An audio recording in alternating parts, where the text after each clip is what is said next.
Good evening. It's Facebook Love number 252. I stayed away for 7 days. This almost post-pandemic life is so much, there's so much more going on, so I'm not always sitting here at this time of day. I was thinking about one of my favorite writers, Barbara Kingsolver, and I know that a lot of people enjoy her novels as well as her poems, and I stumbled across a piece that she wrote back in 1998 talking about being a poet, and the article begins this way: how poems happen and why, like dust bunnies, they're easy to sweep away. And then she says, I have never yet been able to say out loud that I am a poet. And then she talks for a good long while about it. And then she talks a little bit about how they arrive.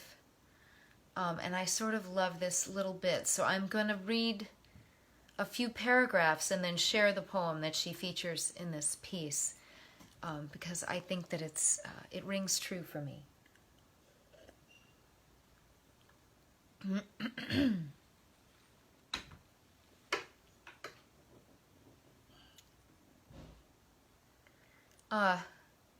Sorry, I'm struggling with where to start. She's talking about how it makes her feel itchy when somebody calls her a poet, but also sometimes her fingers itch because she needs a pencil right now. So here's her describing that. One afternoon, while my 1-year-old stood on a chair reciting the poems she seems to have brought with her onto this planet, I heard on the news that our State Board of Education was dropping the poetry requirement from our schools. The Secretary of Education explained that it takes too much time to teach children poetry when they are harder pressed than ever to master the essentials of the curriculum. He said that we have to take a good, hard look at what is essential and what is superfluous. Superfluous, I said to the radio. MathPath, boo, said my child, undaunted by her new outlaw status. This one was not going to get away. I threw down my dish towel, swept the baby off her podium, and carried her under my arm as we stalked off to find a pencil. In my opinion, when you find yourself laughing and crying both at once, that is the time to write a poem. Probably it's the only honest living there is. This piece is titled Beating Time, commemorating the removal of poetry as a requirement in Arizona's schools, August 1997.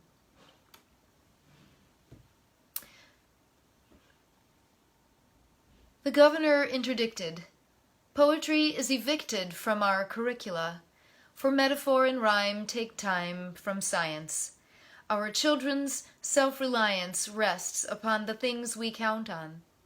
The laws of engineering. Poeteering squanders time, and time is money. He said, let the chips fall where they may. The governor's voice fell down through Quicksilver microchip song, hummed along, and the law was delivered to its hearing. The students of engineering bent to their numbers in silent classrooms, where the fans overhead whispered, I am, in iambic pentameter. Unruly and fractious numbers were discarded at the bell. In the crumpled cast-off equations, small black figures shaped like tadpoles formed a nation unobserved in the waste paper basket. Outside, a storm is about to crack the sky. Lightning will score dry riverbeds, peeling back the mud like a plow, bellowing, taking out bridges, completely unexpectedly.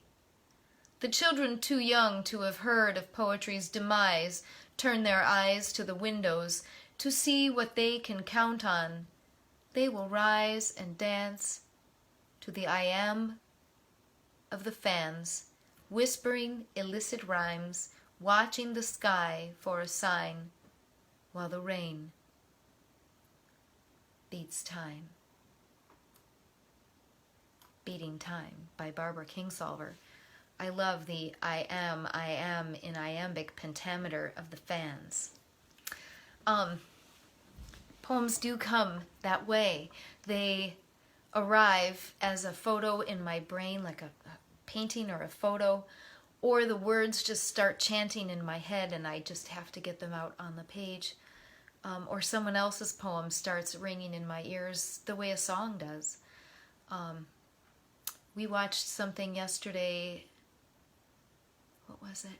Kamal Bell's show, United Shades of America, and he was interviewing people about STEM programs for people, ethnic minorities, and he said some people say STEM, but a lot of people like to say STEAM and add an A in there for the arts, because the arts are essential. Everybody who says they're not, watch a TV show without music, watch a movie without music, get through your whole day without music, listen to advertising or the news without music. Art, dance, words, poems, scripts, the way we make speeches, all of it is art. And no matter what's going on in our world, poems are essential. This is Facebook Love, number 252. And I'll see you again.